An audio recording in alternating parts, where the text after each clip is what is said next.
বন্ধুরা, তো দেখো চলে এসেছি আমরা আমাদের গন্তব্যস্থলে, যেটা তোমাদের সাথে অনেক দিন থেকে বলছিলাম শেয়ার করব। তো আজকে সেটা আমি শেয়ার করতে যাচ্ছি। তো যা দেখো, এটা হচ্ছে গেট, মানে এটা হচ্ছে সদ্গুরু কা গেট।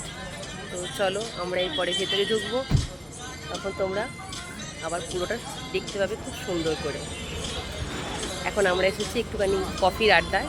তো এখন আমরা এই যে একটু কফির আড্ডাতে এসেছি, একটু কফিটা খাওয়া হোক, তারপরে আমরা উঠবো ওই পাহাড়ে। চলো, এই যে দেখুন, তো আমরা এখন ঢুকছি গেট দিয়ে। ইচ্ছা ছিল এটা আমার অন্তরে যে একবার আমি আদিযোগী দর্শন করবই। তো ঈশ্বর হয়তো অলক্ষ্যে হেসেছিলেন যে হ্যাঁ, ঠিক সময় হয়তো আমার মনস্কামনা পূর্ণ হবে। তো আমরা এবারে এখানে ঢুকবো। চলুন ভেতরটা গিয়ে আপনাদের সাথে শেয়ার করছি। দূর থেকে মনে করি পাহাড়ে এই ছোট ছোট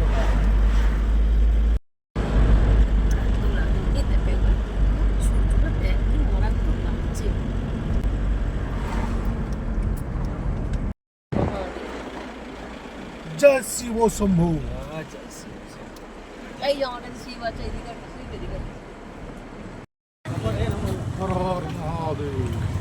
এই যে আমার বহু আকাঙ্ক্ষিত আদিযোগী আজকে আসতে পেরেছি।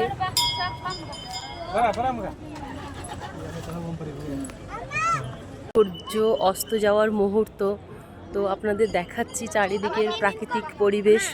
তার আগে আমরা দেখে নিই আমাদের মহাদেবকে। বিশ্বাস করুন, এটা যেমন মানে কত দিনের একটা মনস্কামনা ছিল, হয়তো আমি আপনাদেরকে বুঝিয়ে বলতে পারছি না। ঈশ্বরেরই টান, সেই জন্যই হয়তো আজকে আমি এখানে আসতে পেরেছি। আমরা বলতে বলতে এখন চোখে জল চলে আসছে। মানে সত্যি অন্তরতম না ডাক দিলে হয়তো তার কাছে এসে পৌঁছানো যায় না, জানেন তো। এই দেখুন আপনাদের চারিদিকের ভিউটা আপনারা একটু দেখুন। এই যে এখানে বুঝতেই পারছেন প্রচুর গাড়ি। এই যে দেখুন, পাহাড়ের কোলে আছে আমাদের মহাদেব, যার জন্য আমাদের পৃথিবী সৃষ্টি। যে নটরাজ, সেই আবার মহাদেব, সেই আবার শিবশম্ভু, সেই আবার ভোলে বাবা পার করেগা। তো উনি দেখুন পাহাড়ের কোলে আধিষ্ঠান করছে। এই যে চারিদিকে একদম পাহাড়ে ঘেরা, এই যে সুন্দর প্রাকৃতিক পরিবেশ। মানে এখানে না এলে হয়তো আপনারা বুঝতে পারবেন না যে এর সৌন্দর্যটা কতটা, আর কি সৌন্দর্য লুকিয়ে আছে এখানে। এই যে থেকে আরও ভালো করে আপনাদের সাথে আমি শেয়ার করছি। দেখুন কি পরিমাণের জনসমুদ্র এখানে আমরা দেখতে পাচ্ছেন, যে কি জনসমুদ্র এখানে। দেখুন আমাদের নন্দী মহারাজ এখানে বসে আছেন। আমরা এখন উঠছি ধীরে ধীরে।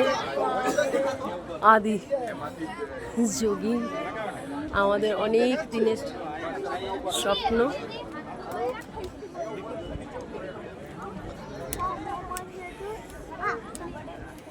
দেখুন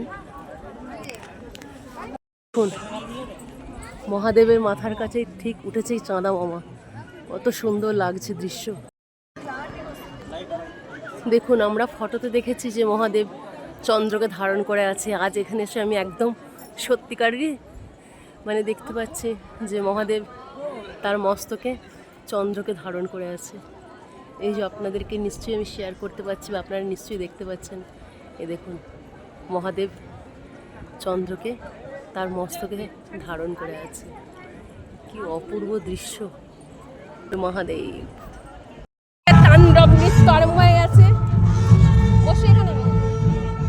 চলুন দেখুন জনসমুদ্র, সবাই এখন হর হর মহাদেব বোম বলে করছে। শিবের পাপা তো ভয়ই পেয়ে গেল খানিকক্ষণ। চলুন এবার আমরা দেখব আদিযোগীর সান্ধ্যকালীন লাইটিং।